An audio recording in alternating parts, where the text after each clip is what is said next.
What's up, guys, and welcome back to Bass Fishing Tips. And in today's video I want to talk to you guys about fishing the jig. Now, the jig is one of, if not the deadliest tool in bass fishing, but there's a lot of people that don't have confidence in the jig. And in today's video I want to change that for you guys. I'm going to give you 3 tips on fishing the jig and modifying the jig, as well as some areas of the lake to focus on this time of year, the pre-spawn going into the spawn, that can help you guys to catch some giant bass on the jig. And so without further ado, let's get right into this video and let's talk about a jig right out of the package. So I know a lot of you guys are going to go to the tackle store, you're going to go to omnia.com, you're going to use that code RUD, it'll save you 10% off.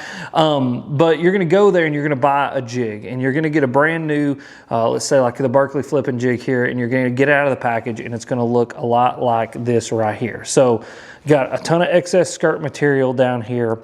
You got a lot of bulk in that jig, and that is just a brand new jig. Now, these jigs are made this way because they allow you to do the modifications you want to your jig. And so a lot of people ask, well, why don't a jig just come right out of the package exactly how we're about to talk about, or how I'm about to talk about modifying it? Well, it's because there's some people in some situations that having a full size, a full bulky, full length skirt jig is the tool that they need to go out to catch bass. But for me, and in the scenario that we're in right now, where you're either a new angler or an angler looking to get another bite on a jig, and or you're somebody that's fished a jig for a long time but you want to get more bites on a jig, we're going to modify our jig just a little bit to get it ready to actually fish. So the first thing that I do is I'm going to get rid of some of this excess skirt material.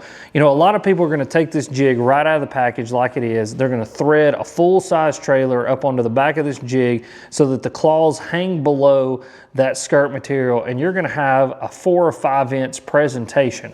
Well, you'll probably get a bite on that thing, and it's probably going to be the biggest fish that you'll catch probably the whole entire trip if you get a bite on it, because that's a really big profile. So for me, I like getting bites because I feel as though if I can get enough bites, eventually I'll run into those better than average fish, especially when it comes to a jig. When you're talking about like a swim bait or something like that, I've said before on this channel, that's a big fish, you know, catcher. You're going to go out, you're going to get 5 to 10 bites, but every single one is going to be good. But with a jig, like I said, we're wanting to learn the jig. We're wanting to get more bites on the jig, so let's modify it to get more bites while still keeping it a deadly tool to catch big fish. So first thing I'm going to do is get rid of some of that excess skirt material. Now, how I like to do this is actually really, really simple. All I'm going to do is I'm going to take that skirt material and I'm going to find the bottom bend of that hook. So you guys can see there, that hook, that bottom bend, I want to take that skirt material, pinch it in between my fingers, and I want to pinch it right at the bottom bend of that hook. And then I'm going to take a pair of scissors and I am going to cut off that excess skirt material from the bottom of my fingers down. And so what that's going to do is it's going to take a lot of length out of that skirt of that jig, and that is going to take away quite a bit of the bulk that that jig has. I mean, you guys can already see the difference in the actual size of that jig and how much it changed with just a little bit of a trim off of that skirt. So just trimming that jig up, trimming the overall size of that jig up, taking away some of that bulk, making that profile just a little bit smaller is going to help to make this a bait that gets more bites and just be a little bit more effective. And it also leads me into tip number 2, which is picking the right trailer for a jig, especially this time of year in the pre-spawn. So what I focus on this time of year in the pre-spawn is fishing heavy jigs, making them drop really, really fast, and then obviously in a particular area that we'll talk about here in just a minute. And so most of the jigs that I'm going to be fishing is going to be 1/2 ounce to 3/4 ounce jigs. That's really the jig size that I'm looking for. The one I just had in my hand was actually 3/8 ounce. You can get away with that, but the bigger, the heavier the jig, the faster that that jig is actually going to fall. Now, you want to pick a trailer that helps to add to that jig rather than take away. Now, one thing that you'll hear a lot of people talk about is if you want the jig to fall fast, make sure that you're fishing a trailer that doesn't have any kicking appendages. That's absolutely 100% true, but I want to fish a heavier jig with a kicking tail appendage, because really what I'm looking to do is I'm looking to get that jig to drop fast, but I want the trailer to add in just a slight bit of drag as well as action on the trailer to actually get those fish to lash out and to react to that jig. And really, that's what's cool about the technique and kind of how I'm fishing a jig this time of year that is an add-on for people that may have never got a bite on a jig, is we're not tricking these fish to eat them. We're getting these fish to react by dropping that bait by their face really, really fast and getting them to just lash out and to eat it. And so like I said, anywhere from a half to a 3/4 ounce, but I want a trailer that's got some kick to it, that's going to slow it down ever so slightly, but still have that action. If we fish a straight tail trailer, it'll just drop straight down with no action. You'll have that full speed, but I want something that's going to drop with just slow it down just slightly enough, but have that kick all the way down, because I've noticed this time of year as that water's warming up, and those temperatures are starting to go up, adding action to my jig trailers really helps me to get more bites. And so I'm going to be focusing on throwing something like this right here. This is the Berkley Stank Bug. This is a new crawl presentation from Berkley. I don't even have this package open yet. Congratulations, guys. You get to crack open a brand new bag of Max Scent with me. God, it smells just like feet. I love it. But this is a brand new little crawl presentation from Berkley. And as you guys can see, it's got those little kind of V-shaped claws. Those little V's are going to have a nice kicking action, but it's not an overly aggressive kicking action. And that's kind of what I'm looking for. I'm looking for something that'll slow the jig down just a little bit, have a ton of kicking action, but it's not oscillating. So oscillating trailers, something like actually another brand new Berkley bait, the Berkley Crud Crawl, they have a flange on the claw, and that flange creates a oscillating action, meaning instead of it flapping like this or kicking like this, what it actually does is it actually kind of turns in the water. That turn creates a lot more drag than the little bitty kick like this little bait does. And so that little kick is going to slow it down a little bit, but not a lot, while still having action, whereas something like those oscillating claws are going to slow that bait down a lot more, and they're going to have a ton more kick, thus a lot more drag, thus slowing that jig down. And so I'm looking for something like this, something that's going to have a little action, but not too much, while also having just a little bit of bulk. So the thing about this trailer is, though, if we thread this trailer up onto this jig right now, we're going to have, again, we're kind of just adding back to that big profile that we were just trying to avoid. And so what I like to do is usually with a bait like this is just trim off just about an inch of that bait, just trim off the top of it so that we've taken just a little bit off the top of that jig, and then we can thread that up onto our jig. And we've got a nice compact profile while still having the bulk of the jig that ends up, being what gets those fish to eat, but having that action that we're looking for. And so as you guys can see, just a nice little compact bluegill, crawdad, baitfish looking presentation. I mean, that jig right there, I would have a ton of confidence to take a bite dang near anywhere and catch a fish. But like I said, we're looking for a particular thing this time of year, which leads me into tip number 3, which is don't slow down. So with this type of jig fishing, again, I'm looking for a reaction bite. Like I said, I want jigs to drop fast. I want them to have a little bit of action, and I want to get fish to react to it. And so the way that I do that is by fishing fast. I'm not throwing this jig out there and polishing every single rock back to the boat. What I'm doing is I'm flipping it in there. I'm letting it go all the way to the bottom. I'm hopping it a couple times. I'm reeling it up, and I'm going to the next target, or I'm moving on down the bank.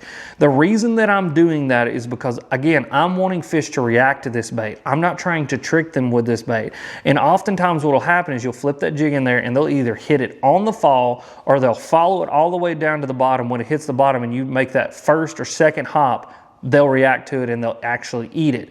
And so fish fast. Don't slow down this time of year. We're not looking to try to trick fish into eating. We're trying to get fish to react to it. And by fishing that heavier jig with that kind of, the small action or a minimal action trailer, but still having some action in that trailer and fishing it fast, you're going to be able to get those fish to actually react to that bait versus trying to trick them to eat it. And so that leads me into the very last kind of piece of information in this video. This would be a tip as well, because we're actually talking about location, but it's more about the location of where I'm actually fishing this jig. So what I'm looking for is vertical cover.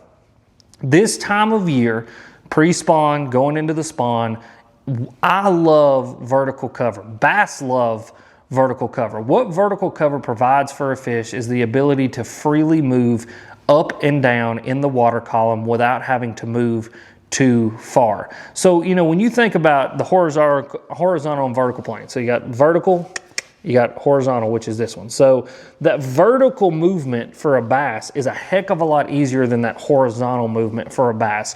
A bass would rather just sink down 10 feet or raise up 10 feet, which is really easy for them to do because of their swim bladders, rather than swim 10 foot in a direction or swim back another 10 feet in a direction.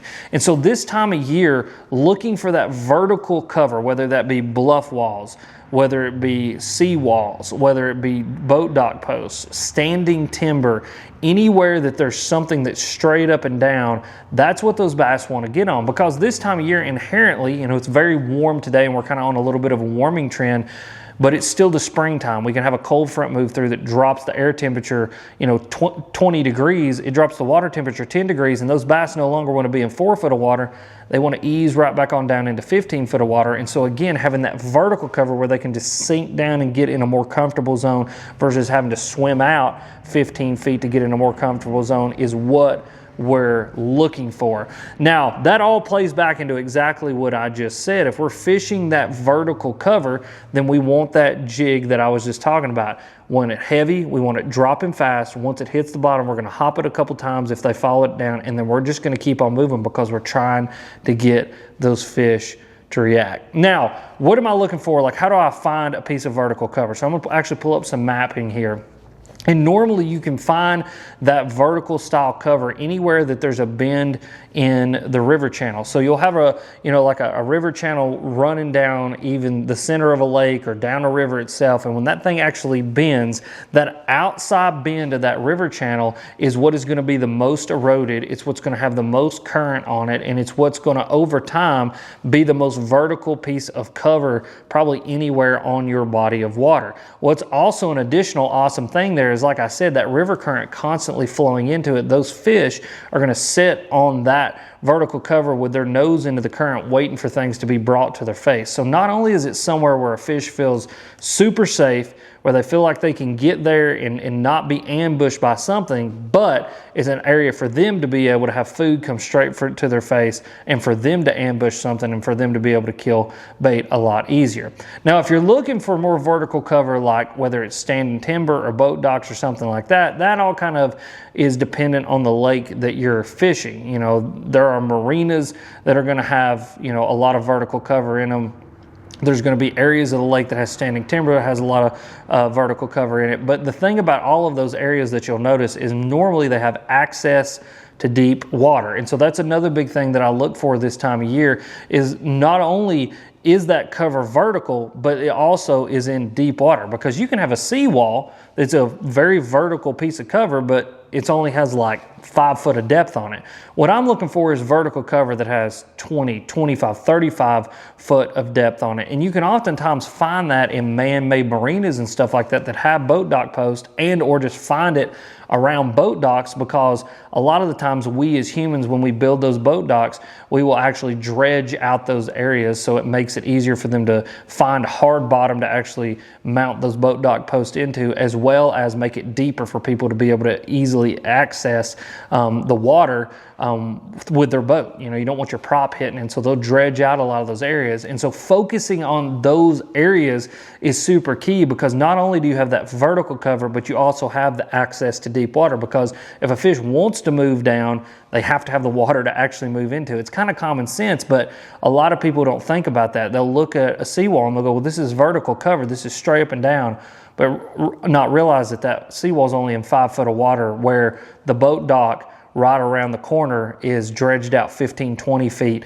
with that vertical cover, so it allows those fish to move up and down in that little bit deeper water.